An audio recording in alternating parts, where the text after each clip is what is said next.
Коронавируска каршы республикалык чам штабтын бүгүнкү 16 июндагы маалыматына караганда кечээден бери Кыргызстанда бул илдеттен 7 адам каза болду. Көз жумган бейтаптардын 2 Бишкекте, 2 Жалал Абадта, дагы 2 Ошто жана 1 Чүйдө катталды. Жалпысынан өлкөдө коронавирустан каза болгондордун расмий саны 1917 адамга жетти. Соңку бир күн ичинде вирустагы 647 адамдан табылды. Алардын эң көбү Бишкек шаарында, Ош облусунда жана Ош шаарында катталды. Өлкөдө оору жуктургандардын расмий катталган саны 111.990 адамга жетти. Бир күндө 308 адам айыгып чыкты. Азыр ооруканада 2145 адам жатат. Дагы 3320 бейтап үйдөн дарыланууда.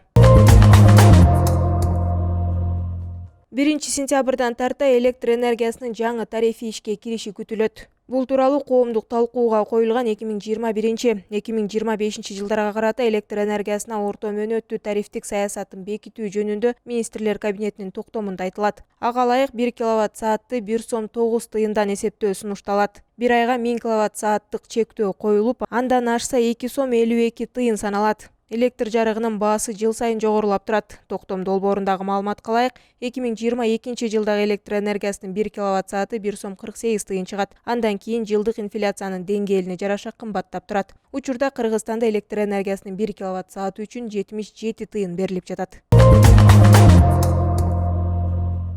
Жалал Абад облусунун Сузак районунун Өрүктү тилкесиндеги 15 июнда шахта урап, 46 жана 44 жаштагы 2 киши каза болду. Өзгөчө кырдаалдар министрлигинин басма сөз кызматы куткаруучулар маркумдун сөөгүн туугандарына өткөрүп беришкендигин билдирет. Көбүнчө Баткен, Жалал Абад облустарындагы тургундар шахтадан өз алдынча көмүр казып алып, каза болгон учурлар катталат.